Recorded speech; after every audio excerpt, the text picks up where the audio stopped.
you very much, Chairperson. I'm very delighted to be here to participate in this very interesting initiative organized by the OIC and the Peace Islands Institute. As you recall, Nigeria is a very active, strong member of the OIC. Our president, His Excellency Goodluck Jonathan, was very recently in Cairo as a matter of fact on the 6th and 7th of this month to participate in the OIC summit. And very important issues were discussed there. And what we are doing here, I believe, will also translate and cascade into implementation of policies adopted at both the ministerial and summit levels in the OIC. Apart from that, the Deputy Secretary General of the OIC is in Nigeria, Ambassador Hamidu Peleago.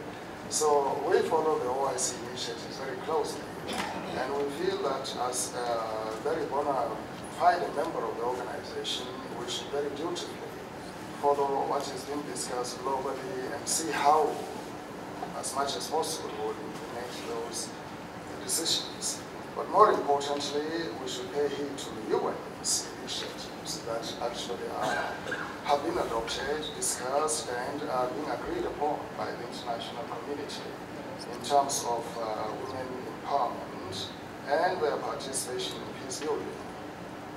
Now, I have to say, for the record, that it is regrettable that 13 years into the 21st century, we are still discussing about women empowerment.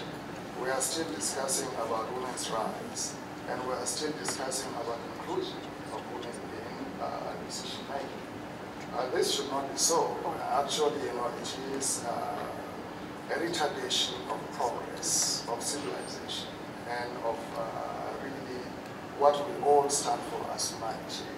This issue should have been behind us 200 years ago, as a matter of fact, which is very sad that we're discussing it today.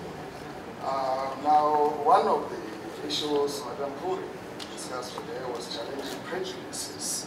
I think prejudice is largely behind the issue of excluding women from decision-making, from participation and empowerment.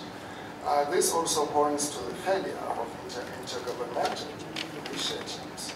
I'm sorry to say, but that is a fact. Now, if we want to improve the intergovernmental process, we have to widen the scope, we have to widen the perimeter, we have to widen the debate, the discussion, and to bring in interfaith dialogue, interfaith mechanisms, because obviously and clearly, secular intergovernmental process alone will not carry us towards the desired objective.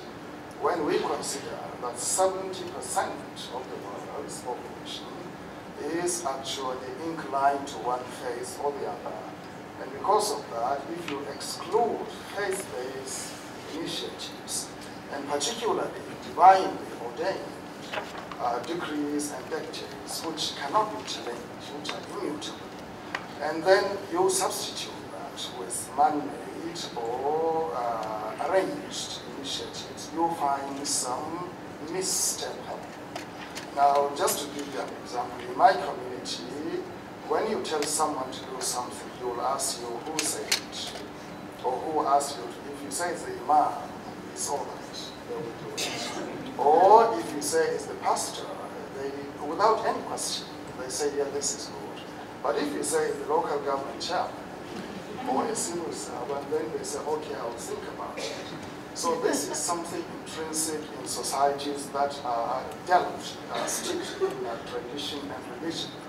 And in many communities, I think it's difficult to separate tradition from religion, from belief. And that is where actually some mistakes and some untoward events or incidents happen when you have religion and tradition mixed up. The issue of early child marriage, for instance, is largely traditional, not religious matter. Also, the issue of female genital mutilation is largely a traditional issue. It predates Christianity, it predates Islam, it predates anything that we know. And surprisingly, it seems to be so durable that it exists even today. But the third committee initiative that the Secretary General of the OIC referred to was actually an African resolution. I think it was Mali, Burkina Faso, and other countries that brought out that, and we supported it in the African group. So you find that grassroots support for this initiative, these things are building up to see that FMG and other brutalities against women are done away with. Now, having made this general remarks, and in view of the time constraint, we still have a number of speakers to make contributions. Now, we are considering two subjects, that is peace building, the role of women in peace building, and their empowerment within the confines of interfaith dialogue. The Security Council had actually, in terms of the secular intergovernmental approach, the Security Council had set the case or the platform on which women's participation and full involvement in the maintenance of peace and security, including conflict management, peacekeeping, and post-conflict peace building can be attained. And that platform is Resolution 1325 that was adopted, I think, in 2000. Now, implementing that resolution and abiding by it could widen the scope for participation of women in peace building. Also, there are other initiatives in the General Assembly in terms of recognizing the role of women in peace building, community development, and also in enhancing the rule of law. It should be assumed that, like my brother, spoke, Osama, that wars are conceived in the minds of men. Now, it is also a common knowledge that women rarely initiate violence, especially conflicts and wars. Yet, they bear a great burden at various levels.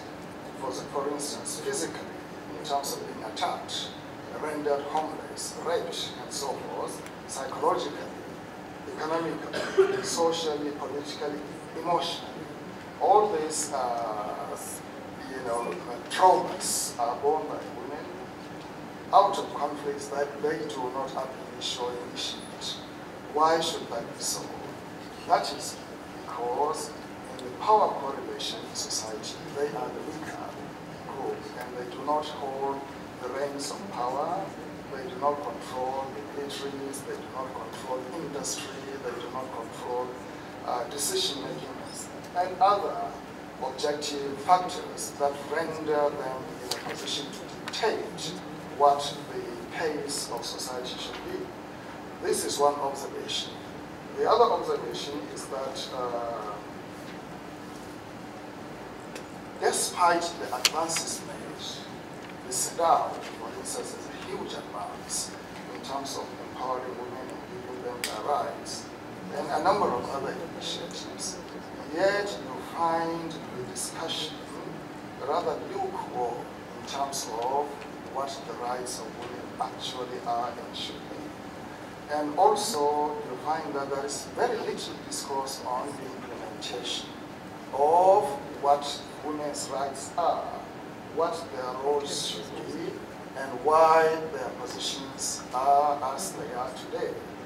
When we always hear this platitude about resolutions, about initiatives, and so forth that are existing out there, but we hardly find concrete, well-grounded propositions in terms of what has been done at the national level, the sub-regional level, regional and international level as to empower women. We may come here and say, yes, we have appointed one woman to head an organization and so forth. But if you look at the objective conditions of women in terms of the power correlation that I spoke of earlier, you find some lacuna there, some deficiencies, some improvisation. And I think that is what the United Nations and the OIC, the Peace Island Institute, and other stakeholders should address in terms of what can we do to really empower women. It may surprise you that a man should be speaking this way, And I don't know how far I'm able to convince anyone here, being a man talking about empowering women, but it is a necessity really for the peace and harmony of families, of society, of communities, to see that this empowerment takes place. It is well known fact that religious institutions have a relatively strong influence in Africa, in our societies, be they traditional religion, Islam, Christianity, or other faiths. I don't know if we have strong Judaic or tradition in Africa, but I know that the early years of formation of that religion took place in Alexandria, so we can actually lay claim to developing that religion in the past. However, promoting women through existing religious institutions are very fundamental to Nigerian society. We have, first of all, Muslim education or Islamic education is being stressed at very, very early stages of life for both boys and girls. They go to the same schools, we call them Islamia, schools of Quran schools. They learn the Quran, the exegesis, and the hadiths and others, and they grow up actually, mutually supportive of each other. At the societal level, the civil society organization known as the Federation of Muslim Women, Federation of Muslim Women's Association of Nigeria, or FOM, it has a network in all the states. We have 36 states in Nigeria. They have branches and offices all there, and they mobilize women on the basis of inclusiveness, not on the basis of excluding them as a religious group, but for them to participate constructively in their society. They tend to their welfare, and they tend to their education, and actually, in terms of promoting their participation in governance. The first president of Oman was actually the deputy governor of Lagos State, I think, and up to today, most of the leadership were either technocrats or business persons or academics. Now, apart from Oman itself, we have the Nasrul Fatih Society. That is the NASFAT. It is a Muslim religious body that promotes religious harmony and provides financial assistance and other networks for Muslim women. The Professional Muslim Sisters Association, PMSA, is one other organization that is active in Nigeria, promoting interfaith dialogue, women's inclusiveness in governance and empowerment. Now, at the other end of the faith point, as you know, Nigeria is strongly a Muslim and Christian country. Now, we have the Christian Association of Nigeria, or CAN, which is really a very well-grounded, very solidly established organization that promotes Christianity and the interests of Christians, and at the same time promotes dialogue between the two faiths. We have the Pentecostal Fellowship of Nigeria, PFN, the Justice Development and Peace Commission, JDPC of the Catholics, and the Women's Wing of the Christian Association of Nigeria. Now, all these groups play a conciliatory and mediatory role, especially when you have communal tensions, usually where you have a mix of these two religions, and when politics is thrown in, the end result, as you would know, always is a volatile outcome. These organizations, faith-based organizations, douse the tension ordinarily, and also point towards a way out of conflict situations.